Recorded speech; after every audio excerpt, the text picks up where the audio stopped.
బిగించుకోవడానికి మనకు ఫ్రేమ్ అనేది కావాలి. అది మనం హ్యాండ్ ఎంబ్రాయిడరీకి మగ్గం వర్క్కి ఆరి ఎంబ్రాయిడరీకి తేడా ఏంటంటే మగ్గం వర్క్ అనేది స్పీడ్ ఎక్కువగా ఉంటుంది. ఆ హ్యాండ్ ఎంబ్రాయిడరీ అనేది ఫోన్ కాస్త జరుపు. పట్టుకోవడానికి ఒక చేయి, కుట్టడానికి ఒక చేయి మాత్రమే యూజ్ చేస్తాం కాబట్టి ఇక్కడ వర్క్ అనేది స్లో అవుతుంది. ఏమవుతుంది? స్లో. ఇక్కడ వర్క్ అనేది స్లో అవుతుంది. ఇక్కడ క్వశ్చన్స్ వస్తాయి మీకు. ఆరి ఎంబ్రాయిడరీకి హ్యాండ్ ఎంబ్రాయిడరీకి డిఫరెన్స్ ఏంటి? ఇక్కడ వర్క్ స్లో ఉంటుంది అంటే రెండు చేతులు ఉపయోగించి చేయలేము. ఒక చేతితో రింగ్ పట్టుకోవాలి, మరొక చేతితో ఏం చేయాలి? మరొక చేతితో మనం వర్క్ చేసుకోవాలి కాబట్టి మనకి ఇక్కడ చాలా కష్టమైపోతుంది.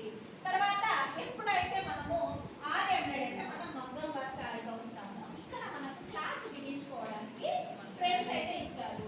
అయితే ఫస్ట్ మనం ఎక్కడైతే మనం రింగ్ తీసుకున్నామో ఆ ఫ్రేమ్ రింగ్ తీసుకున్నాం కదా, ఈ రింగ్ మనకు పట్టుకోవడానికి ఇబ్బంది అవుతుంది కాబట్టి దాన్ని పెట్టడానికి మనకు రింగ్ స్టాండ్ దొరుకుతాయి.